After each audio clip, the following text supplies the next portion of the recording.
जिसका आपके साथ कर्मों का लेना ना होता है वही बेटा बनकर, बेटी बनकर, दामाद बनकर और बहू बनकर आता है।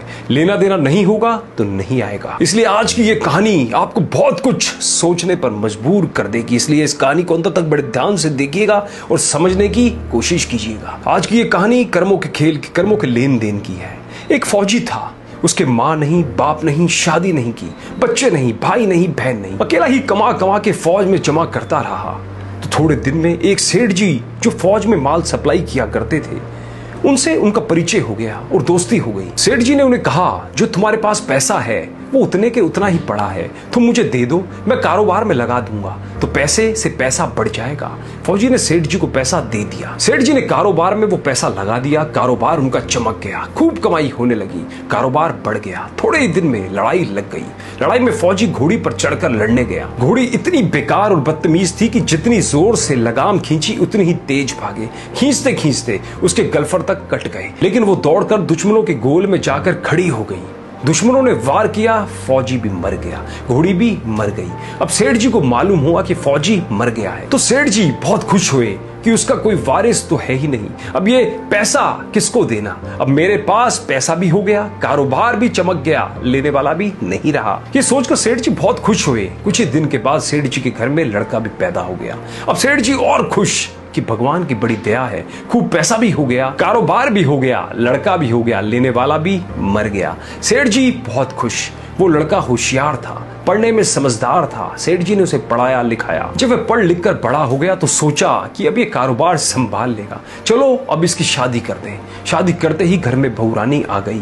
अब उसने सोचा कि चलो बच्चे की शादी हो गई है, अब कारोबार संभालेगा। लेकिन कुछ ही दिनों में बच्चे की तबीयत खराब हो गई।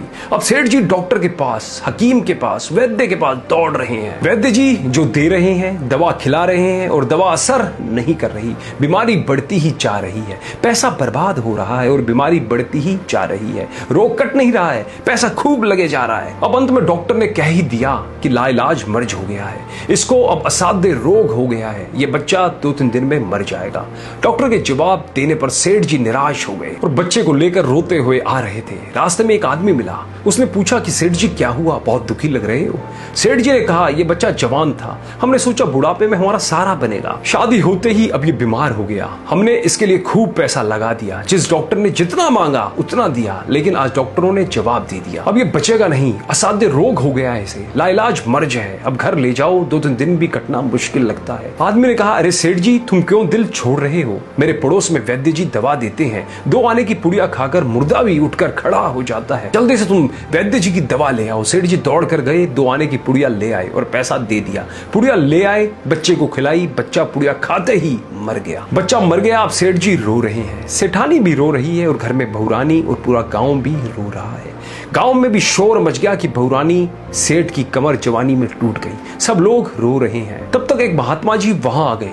उन्होंने कहा कि सेठ जी क्यों रो रहे हैं? लोग बोले, इस सेठ जी का एक ही जवान लड़का था, वो मर गया, इसलिए सब लोग रो रहे हैं, सब दुखी हो रहे हैं। महात्मा बोले, सेठ जी क्यों रो रहे हो? सेठ बोले, महाराज जिसका जवान बेटा मर जाए वो रोएगा नहीं तो क्या करेगा? वो महात्मा बोले, तो आपको क्यों रोना? सेठ मेरा बेटा मरा तो और किसको रोना? महात्मा बोले, और उस दिन तो आप बड़े खुश थे। सेठ किस दिन? वे महात्मा बोले, अरे जिस दिन फौजी मर गया, सोचा कि अब पैसा भी नहीं देना पड़ेगा, माल बहुत हो गया, कारोबार खूब चमक गया, अब देना भी नहीं पड़ेगा, इसलिए बहुत खुश थे। महात्मा सेठ जी बोले, वही फौजी पैसा लेने के लिए बेटा बनकर आ गया, पढ़ने में, लिखने में, खाने में, पहनने में और शौक में, श्रृंगार में जितना लगाना था लगाया, शादी ब्याह में सब लगाया और ब्याज दर ब्याज लगाकर डॉक्टर को दिलवा दिया। अब जब 2 आने पैसे बच गए वो भी वैद्य जी को दिलवा दिए और पुड़िया खाकर चल दिया। अब कर्मों का लेना देना पूरा हुआ। सेठ जी ने कहा, हमारे साथ तो चलो कर्मों का लेना देना था, चलो हमारे साथ तो जो हुआ सो हुआ, लेकिन वो जवान बहुरानी घर में रो रही है, जवानी में उसको धोखा देकर विधवा बनाकर चला गया, उस बेचारी का क्या जुर्म था? फिर उसके साथ में ऐसा धोखा क्यों किया? महात्मा बोले, ये वही घोड़ी है जिसने जवानी में उसको धोखा दिया, इसने भी जवानी में उसको धोखा दे दिया। बेटा बनकर, बेटी बनकर, दामाद बनकर और बहू बनकर कौन आता है जिसका हमारे साथ कर्मों का लेना देना होता है? लेना देना नहीं होगा तो नहीं आएगा। इसलिए दोस्तों, अपने जीवन में कोई भी कर्म करो तो जागरूक होकर करो और भूल से भी किसी के साथ छल कपट मत करो। छोटे से फायदे के लिए हम ना जाने क्या क्या कर देते हैं, इसलिए छोटे से फायदे के लिए किसी के साथ भी किसी की बद्दुआ मत लो और जो भी कुछ भी हो सके अच्छा कर्म करो। कहानी अच्छी लगी हो तो औरों के साथ भी ज्यादा से ज्यादा शेयर जरूर करें, जिनसे वो भी प्रेरित होकर अच्छा कर्म कर सके। धन्यवाद।